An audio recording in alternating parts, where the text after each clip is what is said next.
तर पहा आजच्या लेक्चरमध्ये आपण inside the atom last lecture आहे आपलं. तर यामध्ये आपण न्यूक्लिअर रिॲक्टर अर्थातच अणुभट्टी संदर्भात काही माहिती समजून घेणार आहोत.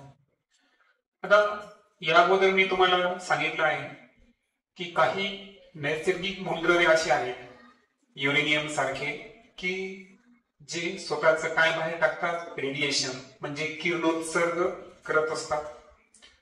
आणि अशा इलेमेंट्सला आपण काय म्हणतो, रेडिओ ऍक्टिव्ह इलेमेंट्स. मग आता हे जे रेडिओ ऍक्टिव्ह इलेमेंट्स आहे तर याचा मानवाला काही फायदा आहे का? तर निश्चितच आहे. तुम्हाला माहित आहे की वीज, इलेक्ट्रिसिटी ही आपली काय आहे, गरज आहे. बरोबर, वीज आपल्याला दैनंदिन जीवनासाठी लागते. मग ही इलेक्ट्रिसिटी जनरेट करणं हे या रेडिओ ऍक्टिव्ह इलेमेंटच्या साहाय्याने शक्य आहे. पाण्यापासून जी आपण वीज तयार करतो त्याला आपण हायड्रो इलेक्ट्रिसिटी म्हणतो, जलविद्युत. त्यानंतर दगडी कोळसा जे आहे, कोल, यापासून जी इलेक्ट्रिसिटी तयार करतो आपण तर त्याला थर्मल इलेक्ट्रिसिटी म्हणतो आपण.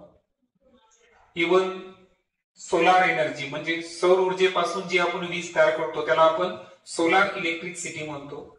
तर त्याच पद्धतीनं जे रेडिएटिव्ह एलिमेंट्स आहे यांच्यापासून जी एनर्जी आपण तयार करतो त्या एनर्जीला काय म्हणायचं, न्यूक्लिअर एनर्जी.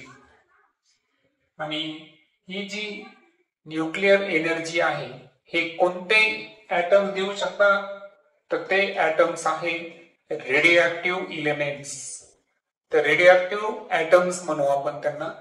त्या रेडिओऍक्टिव्ह इलेमेंटचे ऍटम्स जे आहे त्यांची एक रिॲक्शन होते, त्या रिॲक्शनला आपण न्यूक्लिअर फ्युजन म्हणणार आहोत. आता एक लक्षात घ्या, सूर्य आहे, सूर्यामध्ये सुद्धा प्रचंड प्रमाणात ऊर्जा निर्माण होते, पण सूर्यामध्ये जी रिॲक्शन आहे ती न्यूक्लिअर फ्युजन आहे. कोणती आहे सूर्यामध्ये, न्यूक्लिअर फ्युजन.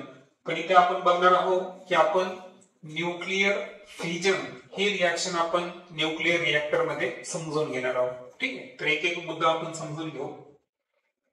तर पहिला वैशिष्ट्य जर पाहिलं आपण तर nuclear reactor generate electricity on large scale by using atomic energy.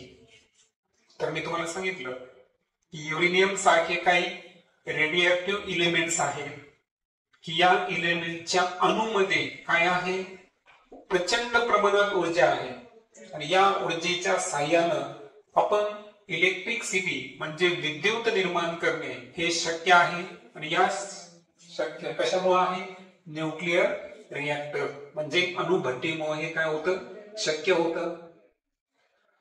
मग आता प्रश्न असा आहे की होतं काय, तर न्यूक्लिअर रिॲक्टर जे आहे तर त्यांच्यामध्ये होते न्यूक्लिअर रिॲक्शन. काय होते, न्यूक्लिअर रिॲक्शन. हे न्यूक्लिअर रिॲक्शन आपण कशावर करतो, न्यूक्लिअर फ्यूल म्हणजे जे इंधन आहे है ना. तर या न्यूक्लिअर फ्यूलवर आपण एक प्रोसेस करतो, युरेनियम सारखं जर आपण एलिमेंट घेतला आणि त्या न्यूक्लिअर फ्यूलवर न्यूक्लिअर रिॲक्शन घडून आपण न्यूक्लिअर एनर्जी ही जनरेट करत असतो. आता सामान्यपणे जर पाहिलं आपण तर काय होतं, इलेक्ट्रिसिटी जनरेट करणं हे थोडं वेगळ्या पद्धतीचं कार्य आहे. याला काय लागते, हीट लागते काही प्रमाणात. त्यानंतर त्या पॉवर प्लांट मध्ये टर्बाईन्स असतात. तुम्ही पवन चक्की पाहिली का, पवन चक्कीची गोल गोल पाते तुम्ही फिरताना पाहिलं असेल. वाऱ्याच्या साहाय्याने जी इलेक्ट्रिसिटी तयार करतो आपण त्याला आपण वाइंड एनर्जी म्हणतो. तर हे पवन चक्कीच्या साहाय्याने शक्य आहे. पवन चक्कीचे जे पाते फिरतात त्याला टर्बाईन्स अटॅच असतं. काय अटॅच असतं, टर्बाईन्स. म्हणजे प्लांट कोणताही असू द्या त्यामध्ये आपल्याला हीटचा एक सोर्स लागतो, टर्बाईन लागतं. आणि टर्बाईन फिरले की टर्बाईन्स काय जनरेट करतात, इलेक्ट्रिसिटी जनरेट करतात, कारण त्याला जनरेटर अटॅच असतात. ओके, जनरेटरचं काम आहे मेकॅनिकल एनर्जीचं रूपांतर इलेक्ट्रिकल एनर्जी म्हणजे यांत्रिक ऊर्जेचं रूपांतर विद्युत ऊर्जेमध्ये करणं. तर आपण न्यूक्लिअर रिएक्टरची रिएक्शन समजून घेऊ. आता आपण जो इलेमेंट घेतलेला आहे तो आहे युरेनियम 235. आता तुम्हाला माहित आहे की हा जो 92 आहे हा काय आहे बरं, ॲटॉमिक नंबर म्हणजे अणु क्रमांक आहे.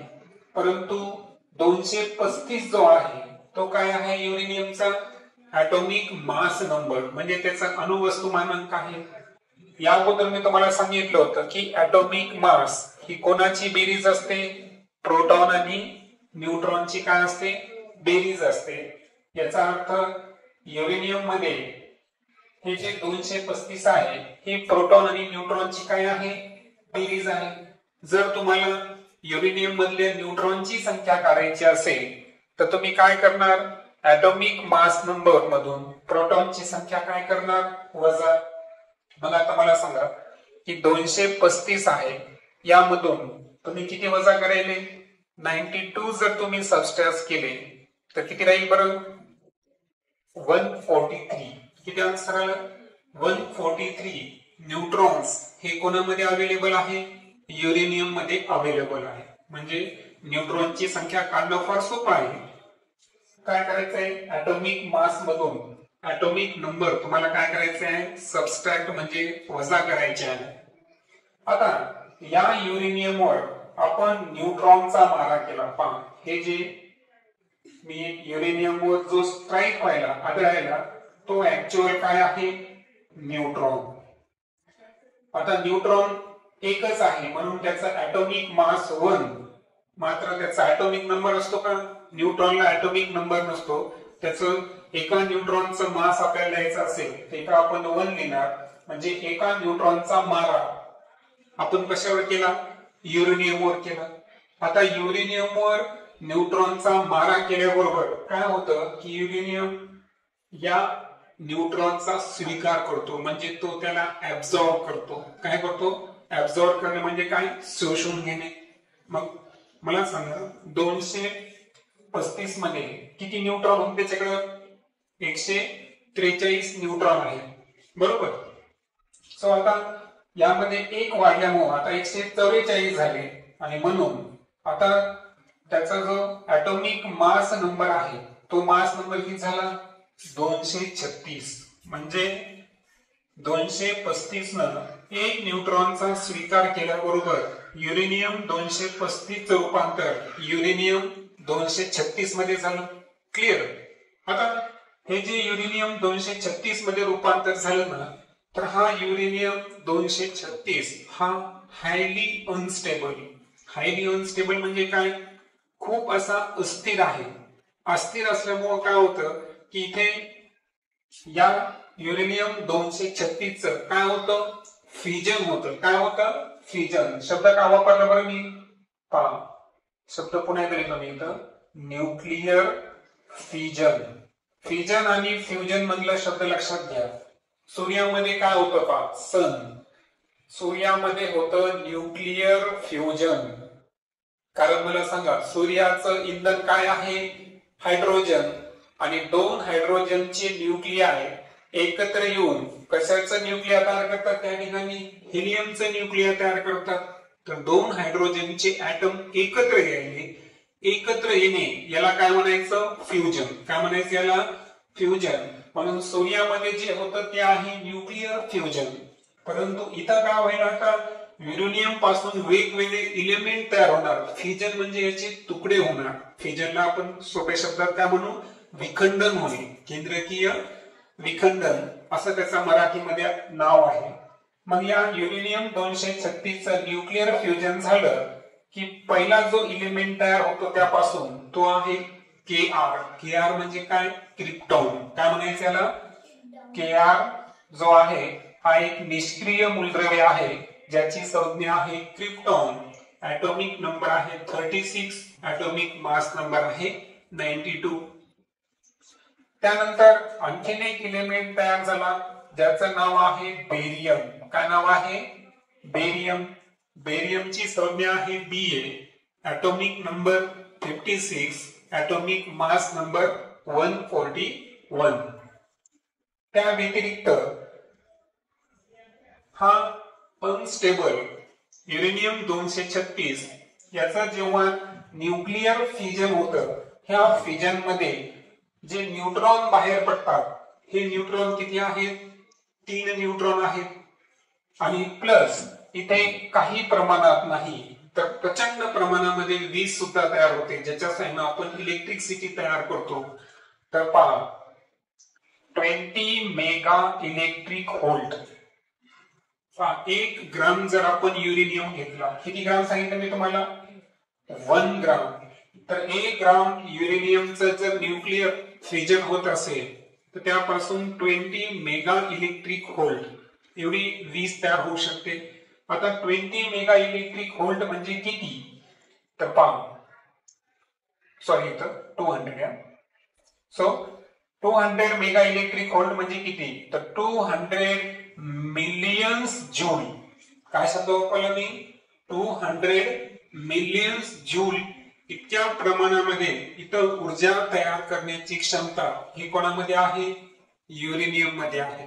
येते लक्षात. आणि म्हणून भविष्यामध्ये जेव्हा आपल्याला इलेक्ट्रिसिटी लागेल ना, तर हे तुम्हाला माहित आहे की जीवाश्म इंधनाचं ड्रॉबॅक काय बरं? एकेकाळी हे संपणार आहे. आज आपण जे पेट्रोल, डिझेल किंवा दगडी कोळसा वापरतो, तर याचे साठे कसे आहेत? पृथ्वीवर मर्यादित आहेत. ते एकेकाळी संपणार आहे. भविष्यात आपण त्यापासून इलेक्ट्रिसिटी तयार करू शकत नाही. म्हणजे संपल्यावर कशी तयार करणार? कारण त्याला तर आपण नव्याने तयार करू शकत नाही.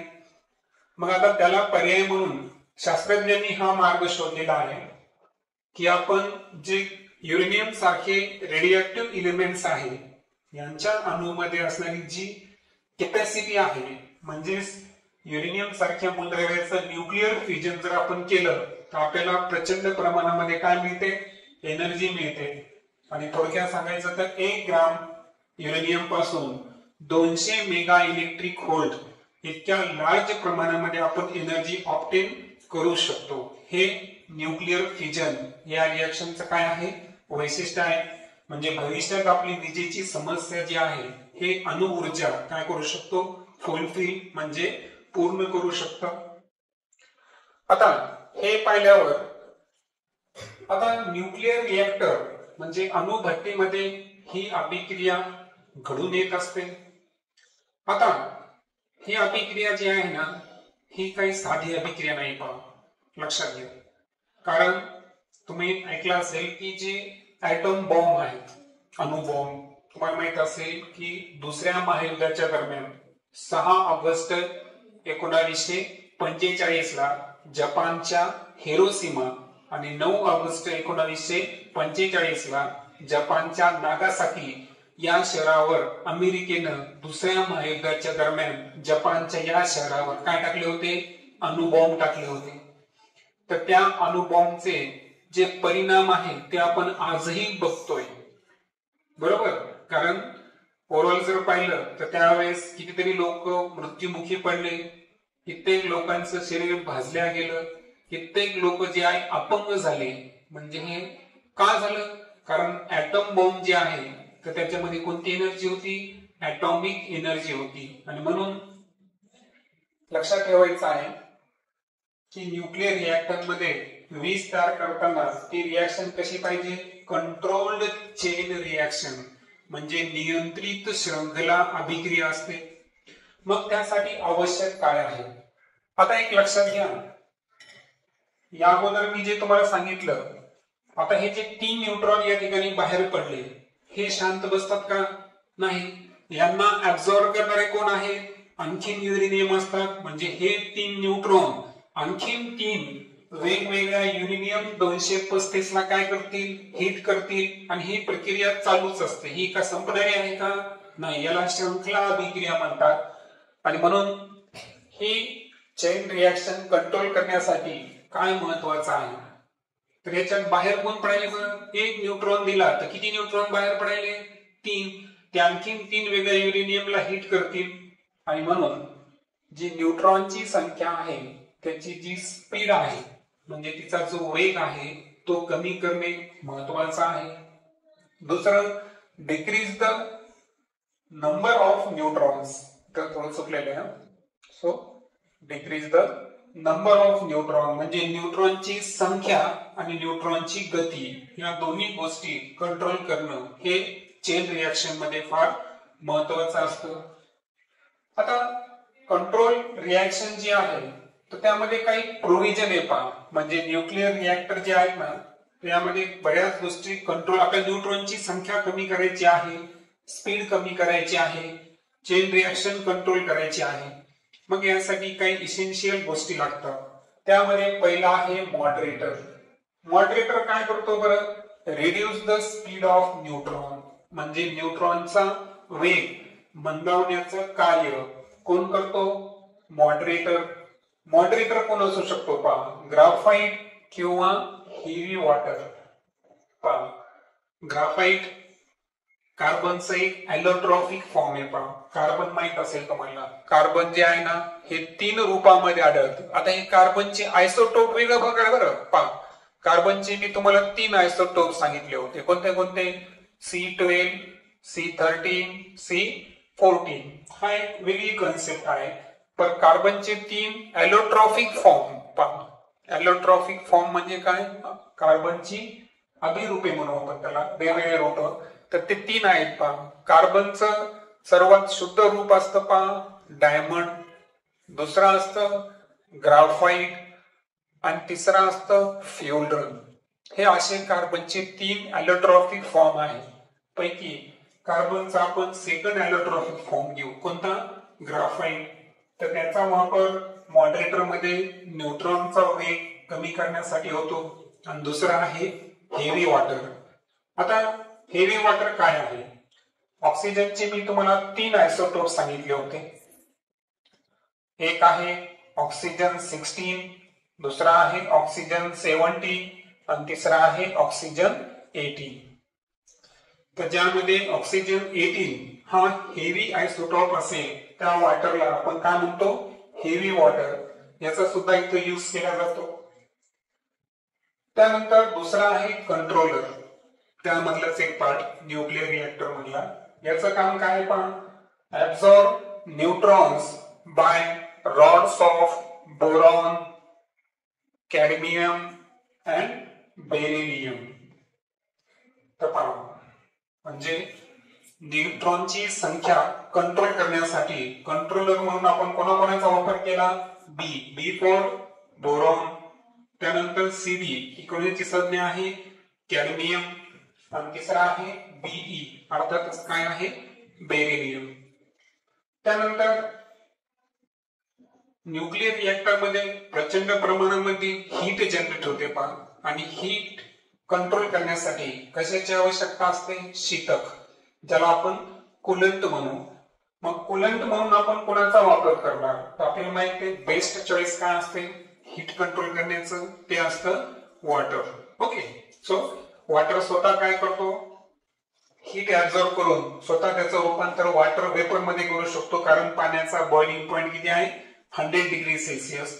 आणि कंडेन्सेशन प्रोसेसच्या द्वारे पुन्हा एकदा वेपरचं रूपांतर आपल्याला वॉटर मध्ये करता येतं. आता आणखीन एक पार्ट सांगितलं मी तुम्हाला, टर्बाइन्स. तर पहा आपण काय केलं की युरेनियम मध्ये जी प्रचंड प्रमाणात हीट तयार झाली ना, तर तिच्या साह्यानं आपण वॉटरचं रूपांतर कशामध्ये केलं, स्टीम मध्ये. स्टीम काय करते, स्टीम मध्ये फार ही असते, फार शक्ती असते, पॉवर असते. स्टीम टर्बाइनला रोटेट करते. कशा रोटेट करते ती, टर्बाइनला रोटेट करते. टर्बाइन हे जनरेटरला अटॅच असतात. कशाला अटॅच असतात, जनरेटरला अटॅच असतात.